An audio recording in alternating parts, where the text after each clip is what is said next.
First, I just want to say welcome and thank you all for coming. And I'm so thrilled about this and so happy that people are interested in this. We wanted to do something to recognize everybody, all the faculty who've won these internal grants to either adopt an existing OER that's out there, adapt, create something perhaps from multiple different OERs, or create their whole brand new OER, which I totally admit is a ton of work. We want to recognize it not just with the stipend, but and working with people and congratulating them on this. And so I'd also like to thank the provost and his office for supporting this on an ongoing basis, and being really interested in it and how we can make education as a whole more accessible for people. And all of the faculty here, and thank the people as well that are on the OER working group.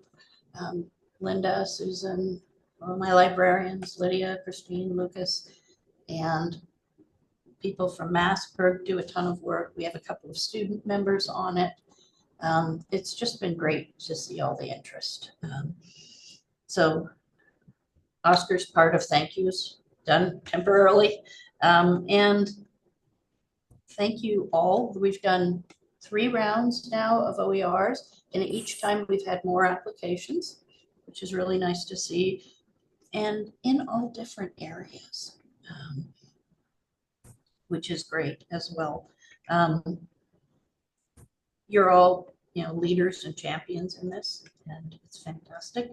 I think the OERs particularly fit well with the UMass Boston mission and with our students. Every year, every September, I have at least 3 students in tears in the library because they didn't realize that the textbooks were going to be $100 and more. And, whether they're local or whether they came from somewhere else, then it's hard to deal with that. I once had an electrical engineering student at a past job who had to pay $400 for a textbook and $400 for the kit as well. $800, and you have not started your course yet. So that gets really painful. And even, smaller amounts, it adds up big time. We have, I think, if we count people who have reused their OER, we've saved our students several hundred, a couple $100,000. I have the exact number hiding in here somewhere. I'll find it. And it's just great. Students have other expenses. They have rent. They'd like to eat occasionally.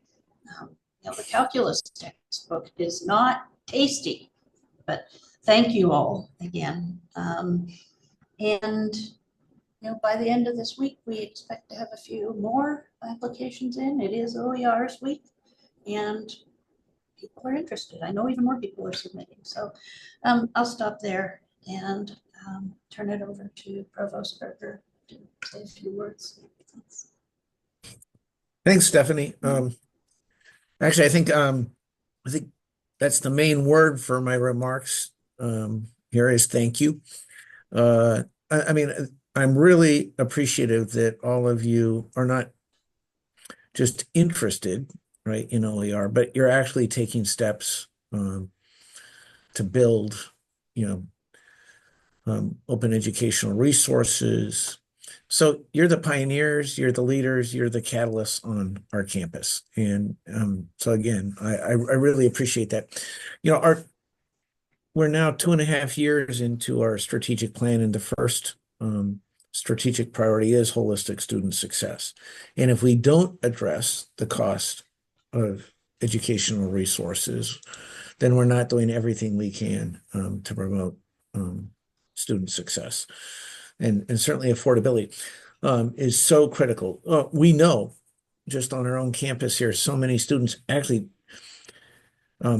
either don't end up being able to register for a particular course because they can't afford the materials, or maybe therefore don't continue, or they continue, but they don't actually buy the course materials. And they try to do things like share them as commuter students, and which means that then, we're doing the early alert system right now, and we know, right, for then when the advisors and coaches reach out to students who are struggling in classes, one of the things that we find is far too routine is the students are struggling not because they don't have, right, the capacity to excel in the course, because they just haven't had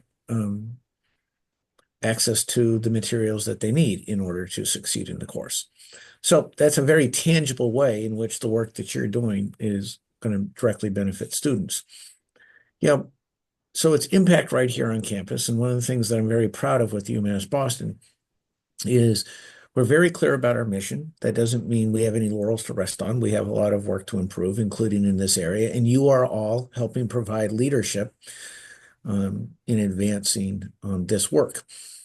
But we are place-based. And so this has a very real impact for our students, who are our first and primary responsibility. But it also means that the work that you're doing, we're putting our shoulders together with colleagues from elsewhere to create a greater volume and body of work that is accessible to many. And so that's also part of our leadership responsibility that I greatly appreciate. And, it's my hope that this, along with some of the other efforts that we're making, some of which I think Stephanie's going to talk about later, that we're just getting started, that we're going to continue to grow and better support these efforts. I will, in addition to all the thanks that Stephanie gave before, I also want to note that, folks in IT and particularly instructional design have been very helpful. I'm very grateful for Stephanie, her leadership, but her whole team. I mean, the library team has been amazing in supporting this work. But I also want to recognize Susan Gauss, who's here, who's been in my office charged with, now that she took the deep dive to the associate provost to help with this. And one of the things we're doing is we've started a process by which by this time next year, all courses, when they get scheduled, will be required to be labeled as no cost, low cost, OER, or folks are going to have to list, that they are, have the full costs associated with learning materials. This is really important. One is just makes us compliant with the state, but that's the primary driver is it's the right thing to do.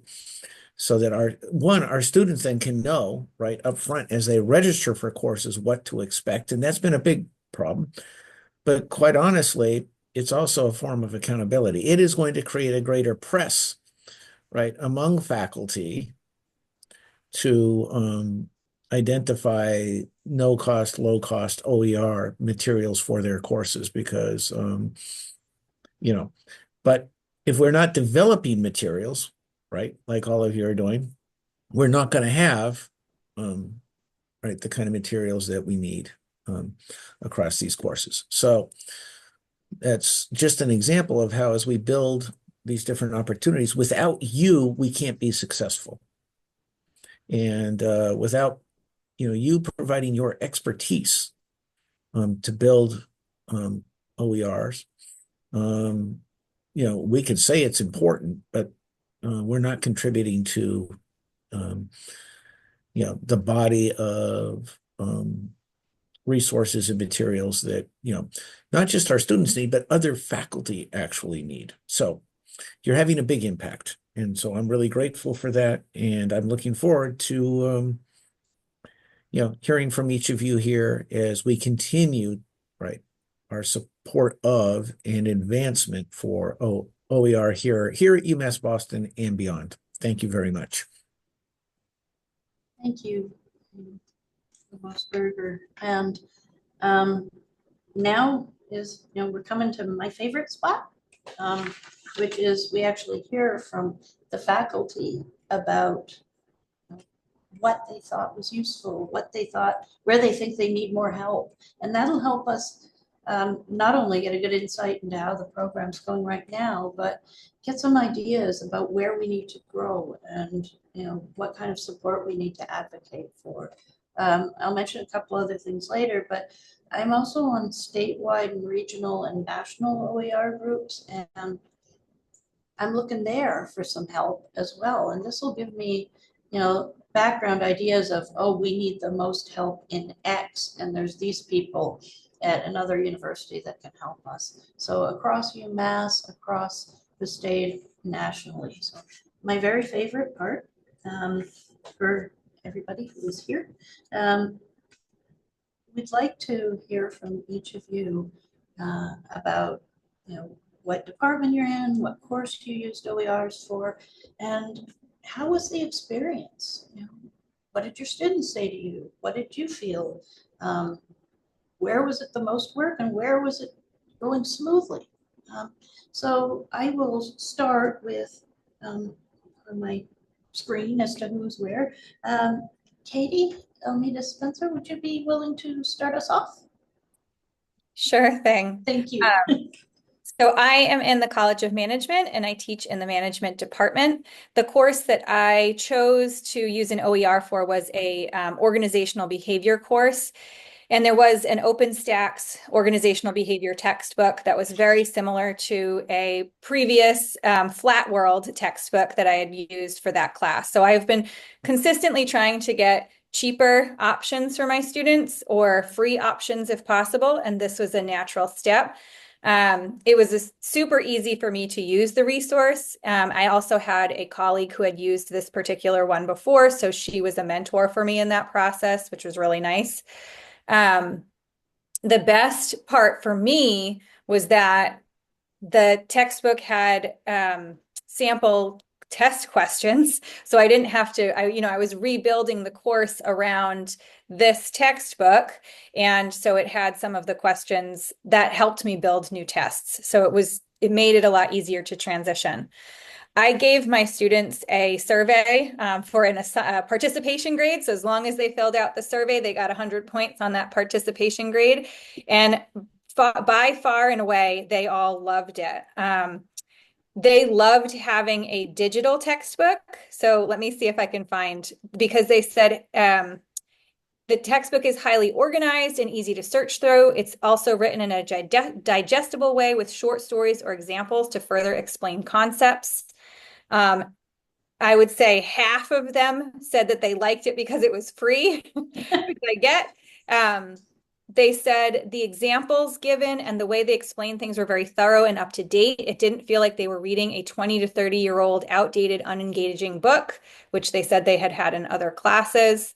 So they all, I like this comment too. It was accessible to everyone without the thought of breaking the bank. It was also one of the easiest online textbooks to navigate. So overwhelmingly, my students had a positive experience, which means my experience was also positive.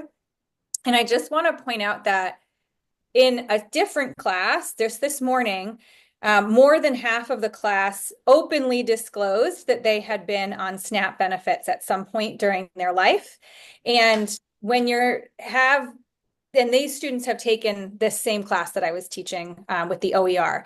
So when you have a population that's using SNAP benefits, if we can provide them with free resources so they actually will use the textbooks and learn from the textbooks, then that's better for me as a teacher and it's better for them as students. And it's just a better learning environment. So I had a fantastic experience and again, a large part in due to the fact that I had a colleague who was mentoring me through it. So thank you. I appreciate it. Yeah, thank you. That was wonderful to hear. And, you know, I've had students say before that when a class was split, well, the $154 textbook was nice, but it sure wasn't $154 worth of nicer. So kind of a funny way to put it. I'm really glad to hear that. I'm also glad that you were able to have a textbook that had some of the supplementary materials digitally. That's an area where some people out there are trying to build up because publishers are adding a whole heck of a lot of digital pieces that then the student has to add another $100 to their budget for, and they won't sell it to the library. so,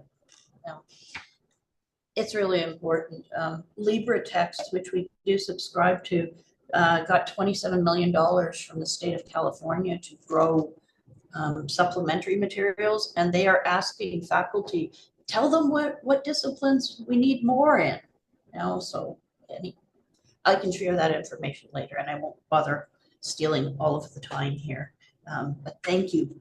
Dr. Zhu, accounting, would you like to go next, perhaps? Thank you. Yes. Good afternoon, everyone. So my name is Xiaolu Xu. I'm a associate professor of accounting. I'm also director of the MBA program from the College of Management. So it's my honor to share my experience using the no-cost course materials in my courses. So last semester, I taught 2 sessions of the MBA AF 640 accounting data analytics, and one is in person, the other one is online class. So for both classes, I use the course materials that are free to students, like the materials provided by the PwC for faculty to use in classroom, and some free academic versions of software like the Microsoft Power BI Tableau, the academic version of Tableau, and the SAS, and those software are provided to college educators and students to use for free. And I also made my own lecture recordings and the demo videos to explain how to use those materials. I posted all those materials on Blackboard so students can have access to those materials. And by the end of the semester, I also did the survey to just get the feedback from the students. Like 47 students out of 51 students participated in the survey. So the response rate is like 92%. So I asked the students' opinions on the quality, accessibility, effectiveness, instructor support, and their preference to use the OER no-cost materials for the future learning. So in summary, over 95% of students who participated in the survey think those materials have a better quality than the traditional paid textbooks, and they find they are sufficient to support their learning. Most of them, all of them hope I can continue to use the OER and the no-cost materials for my future teaching. So for this semester, I continue to use those materials to teach the same class. And one student come to me and told me that he chose this class just because I used the no-cost materials. So I definitely think the university's action to ask every faculty member to indicate whether their course will be OER, no cost, or the paid textbook will be very helpful for the students to choose the classes they want to take. So in general, I'm proud of myself because I have my students to save cost I estimate that the cost saving is over $10,000. So I think this is a great achievement. And this is really a good experience for me. So one opinion or ideas is I encourage more faculty members to try to explore the low cost and no cost materials, because there will be more resources than what you think. So I really encourage everybody to take a look at what's available, especially there's a very good resources provided by the industry. So in general, I think this is a good experience for me, and I greatly appreciate the support from the Provost office and the OER working group, especially Christine, Lucas, Stephanie. They gave me a lot of help. And I also want to mention that the training session last semester was very informative and helpful. Thank you, everyone. That's what I want to share. Thank you. That's good to hear. And we do plan to continue to offer those. And as well, Christine and Lucas have been working on little snippets and on a course for OER basics so that people can look it up again if they like. Christine, did you want to say something before I continue? No? Okay. Nope, happy Sorry, for everybody. I saw a hand. Okay, Nope. thank you. How about Dr. Zhao? Would you like to go next? Thank you. I can go next. Thank you very much for this opportunity to share my experience from last semester. So the course that I chose to adopt the OER material is a required MBA class, which is AF 620 financial management. As I said, it's a required course for the MBA students. So we have about 35 students in the class. So originally, the textbooks that are, that have been used for the class cost about together about $400 per student. So you can do the simple calculation to see that savings more than $10,000. And I think this is a very important initiative to promote the affordable, accessible, and high quality education for students. And primarily we know that textbooks are very expensive. And I also would like to bring up another point and I think that's very important is that in my class, like a lot of MBA students, and I think this is the same for other colleges as well. A lot of students are coming from other countries, right? International students, and for them, they have to pay higher tuitions and fees and then domestic students. So I think for them it'll be especially helpful that we can and find a way to reduce their cost besides the already high cost that they have to pay. So when I was talking to the students in my class, and the feedback is is uniform, is that it's great that we are able to find a no cost substitute for the class. I think this is just one point that I want to bring up, and as I said, I'm fully supportive of this very important initiative, and I think it is certainly consistent with UMass Boston's ambition to promote diversity, inclusion, and equity access to education. And so, speaking of the possible improvements, I think this is a ongoing process, and I think right now. I feel like that we have so many courses, right? And let's say at the College of Management, we have 10, I didn't count, but maybe 100 different courses. But right now, not all of them have the corresponding OER textbook. So I think this is a work in progress. So that as time goes by, when there are more and more OER textbooks, OER materials that become available, and I think I predict that this is going to be a trend that more and more faculty is going to be able to adopt or these low cost materials. Yeah, but overall, as I said, this was a great experience, and I another thing is I really appreciate the support from the OER group as well as this initiative from the university and Provost Berger. Thank you very much for providing us with this opportunity to to be the pioneer of this, and this is very important. Thank you. Thank you so much. Really glad to hear that the students are so happy with them so far. This is terrific. I think things have improved, ages ago it was bumpy. They wouldn't let you print anything, stuff like that. So I'm so happy to hear this.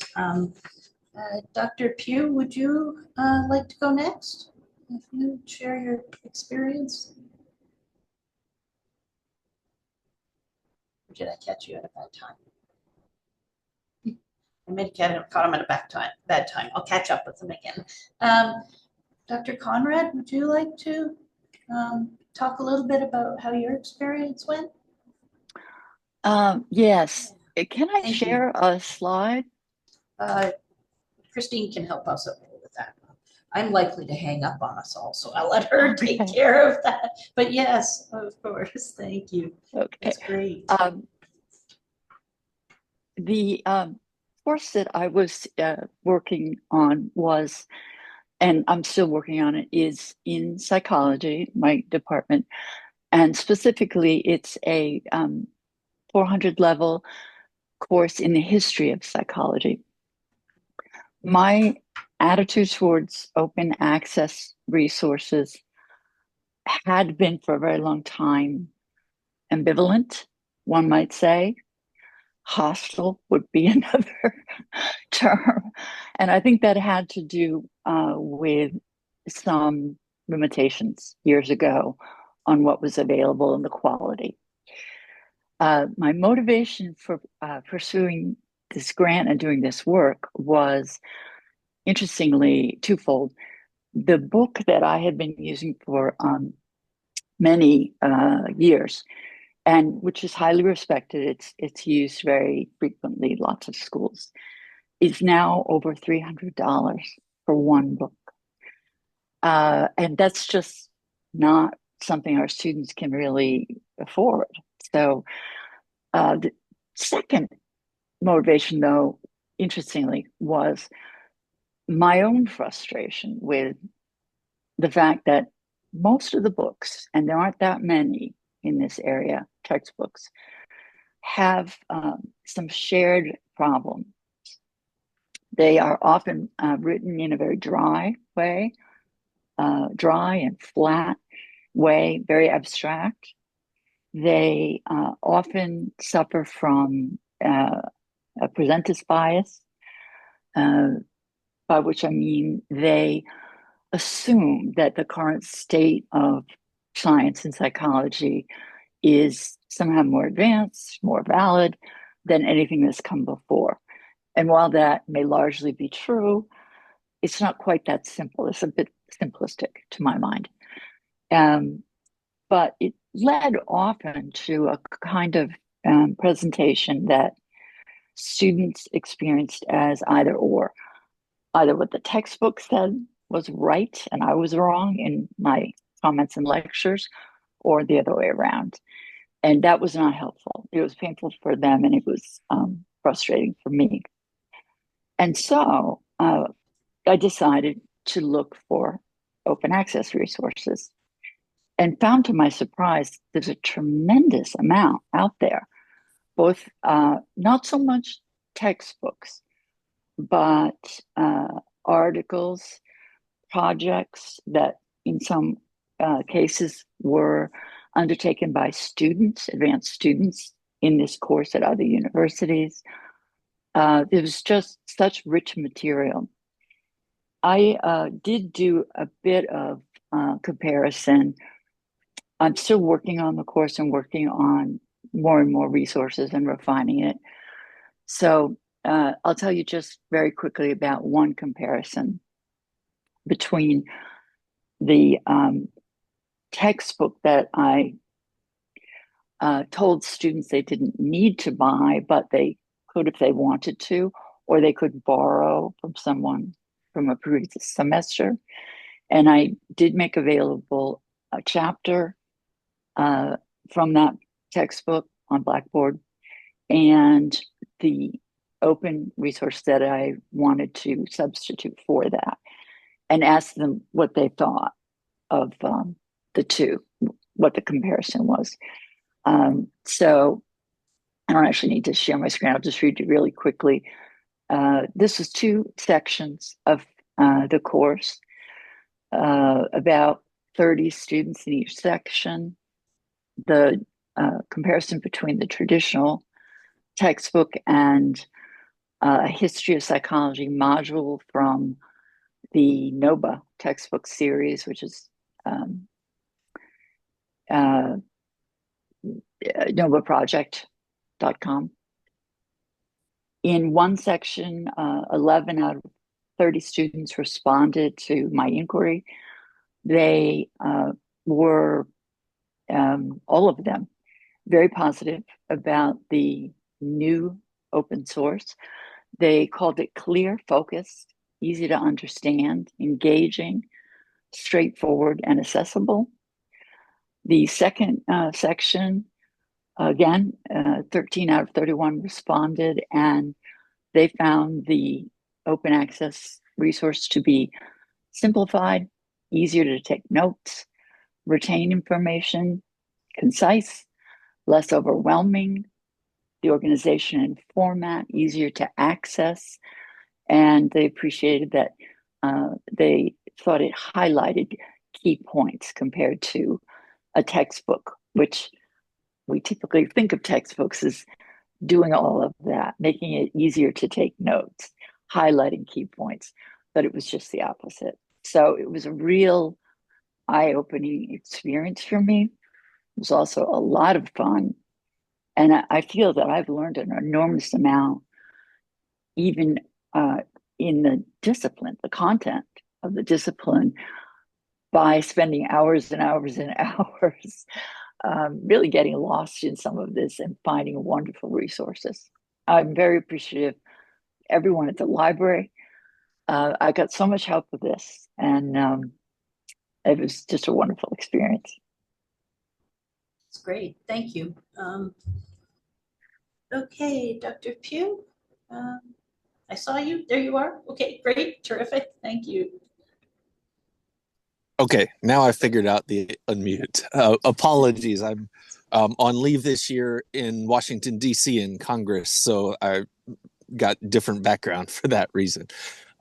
So thank you for the invitation to do this initiative, Stephanie, Christine, and the rest of the team. I wanted to share my part kind of as an example of a little bit of the scope of how this project can have impact. I think it's wonderful to hear of these large undergrad lecture classes with giant, enormous, expensive books that are now not expensive. I teach in the McCormick School and only grad students, so we have a different type of class that we serve. And I used this this grant to revamp the Summer Institute on Conflict Transformation Across Borders that I teach, which is an online course in collaboration with 5 partner universities in Latin America, in Ecuador, Brazil, Costa Rica, and Uruguay. And so with that kind of a transnational group, so there were 13 grad students directly from UMass Boston, plus another half or more from other countries. So a total of 28 participants who took the course this summer. And as you can imagine, it's actually logistically difficult to have an assigned book that you pay for, a physical one, across all those countries. We had done it in the past years, and I think probably most people just didn't read the book and didn't get the benefit out of it. So the cost savings, $2,700 is still good. But I think the fact that by moving to all open access and open educational resources, it not only saved costs, but it increased access in other ways. And there are a few of those. One, open access, open education resources are pretty much always digital, right? And when you have such a transnational group, many of whom the language of instruction was English, but many of whom had varying levels of comfort in it, having all digitized and accessible sources makes it easier for them, for example, to auto-translate some things when they need that support, to access it from different kinds of computers in their countries. They may not have all the institutional subscriptions that we do. And by being truly open access and open education resources, they didn't have to have the institutional subscriptions through UMass Boston, because this was a collaborative course that included students sort of coming from other universities. And it has a longer term strategic value in the sense that our department, our PhD in global governance and human security, and our master's degree in conflict resolution, over the years that I've run this summer course, a number of people who start there come to our program and enroll full-time in UMass Boston.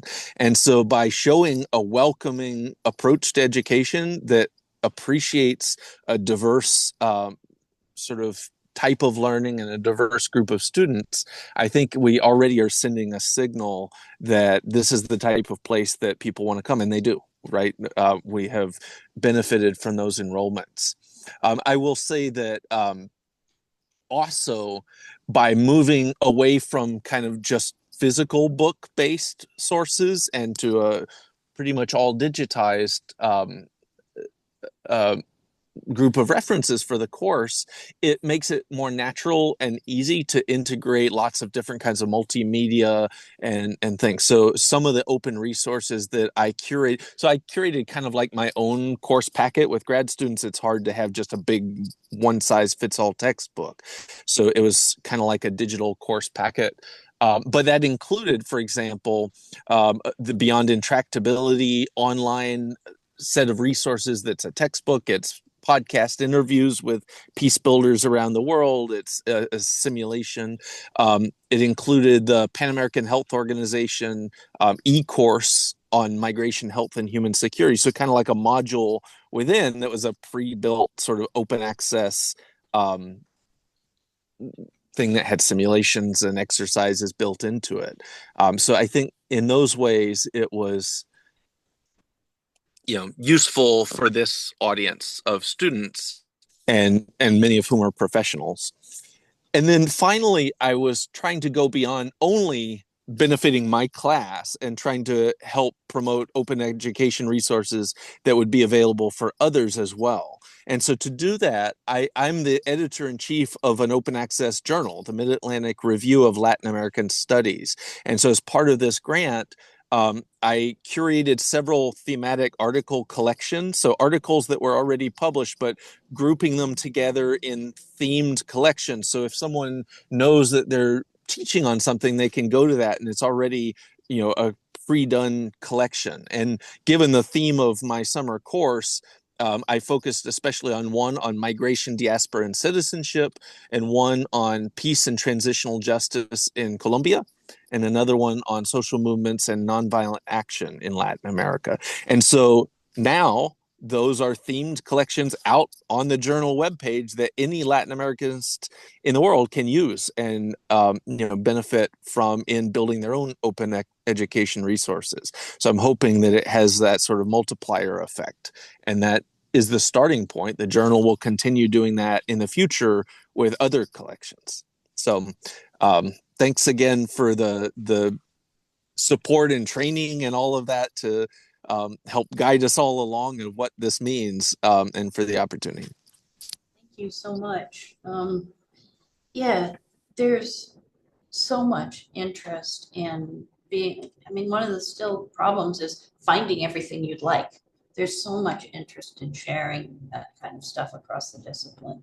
And you folks are the subject experts. I'm totally not a professor in chemistry, physics, Latin American studies, psychology, business, any of them. So we really depend on your expertise, and our job is trying to help make it possible to get it out there. So I'm really grateful to everybody. I also just wanted to ask if Abby, Gabby, any students who are joining us today, would anybody like to say a couple of words about the impact for them on OERs?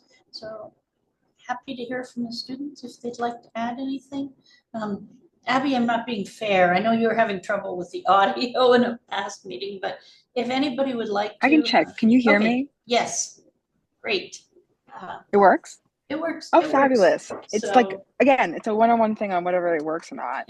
I don't have anything written, but I definitely would like to express how happy I am that there are professors using OER material, because I know personally for me, when I have to take a class and I have textbooks that are expensive, I do tend to either just not buy them or try to find online PDFs. So those resources are accessible and that they're affordable is definitely something amazing to hear. So thank you.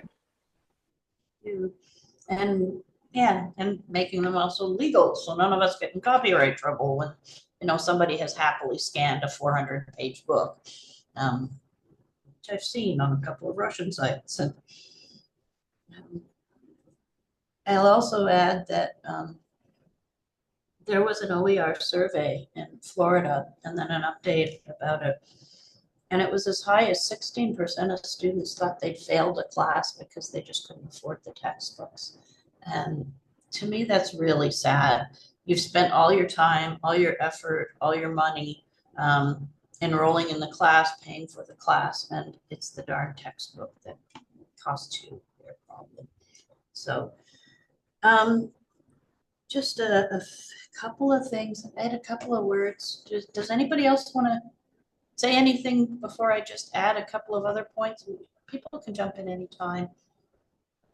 I just wanted to say that some things that we've been doing to try to increase and grow the faculty support for OERs, in addition to talking with, you know, regional and national stuff, organizations. The national one I'm on is from the National Academy of Sciences. It's called Helios Open Higher Education Leadership and Open Scholarship. And they're working on a whole bunch of things, but creating repositories where things can be linked to share them on a broader basis. So you could go to whatever they're building eventually when it's finished and find some more things in your area.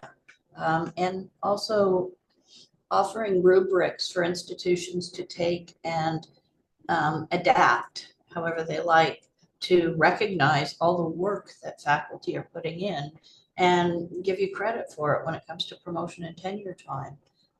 You know, that's totally up to the faculty, but people can at least offer a rubric and say, well, these are the things that, you know, Johns Hopkins considered. These are the things that Arizona considered. So that kind of stuff, just recognizing that it is work and people should get credit for it.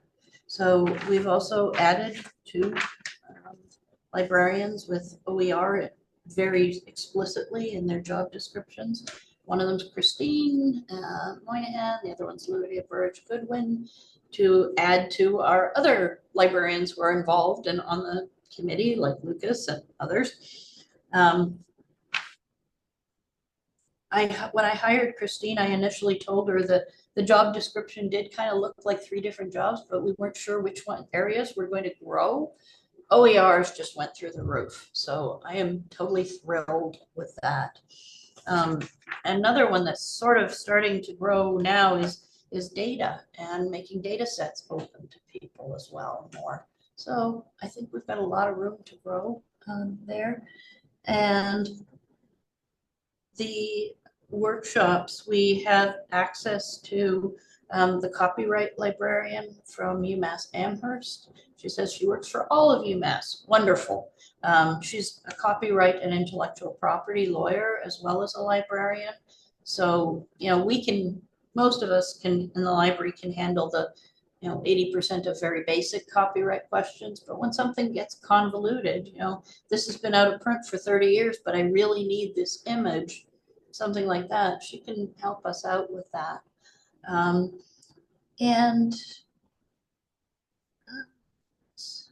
the state has created a page called Rotel, Remixing Open Textbooks with an Equity Lens, and there's about 30 books on there, or close to it, that, and about half of them are in STEM and half of them are elsewhere, that add kind of an equity piece to it. And we're hoping to be able to do that again, another round of it. So if you hear a call for people who are interested in that, that's what it's coming from. And other than that, you know, we're doing our 4th round of stipends, and we're starting to get people who have applied for their 2nd or 3rd OER. One person said, well, can I? I got money for this from this course. I would be thrilled if you did it 8 times for every course you will ever teach. So absolutely no limit on how many courses we're happy have you work on for OERs. That's all the pieces I had. And thank you again. This is really helpful to try and learn about where people are finding additional resources, what's most important to them, etc. Provost Berger, did you want to finish up anything? Do you have anything else to add? Or No, I just want to finish. Thanks, Stephanie, by saying thank you again. I was really thrilled to hear the ways in which that you've all taken this investment and done some remarkable work. And I'm again just very grateful. So thank you. okay, thank you all, and we'll keep on. You'll hear from us more. We'll keep on bugging you, and please keep on bugging us. Okay, and also want to acknowledge Linda sitting there right there for the instructional design help. We had also, just before I go, to mention some other people who were supported this year, but some of them are teaching right now, which was Professor Catherine Hatzis, Professor Thomas Domino in biology, and Professors Melissa Colon and Valerie Haven, who are creating their own OERs. And Melissa said, next year, I'd like to talk to people about this. So yeah, so we'll keep doing this. Thank you all again, and have a good day. Bye-bye. Thanks.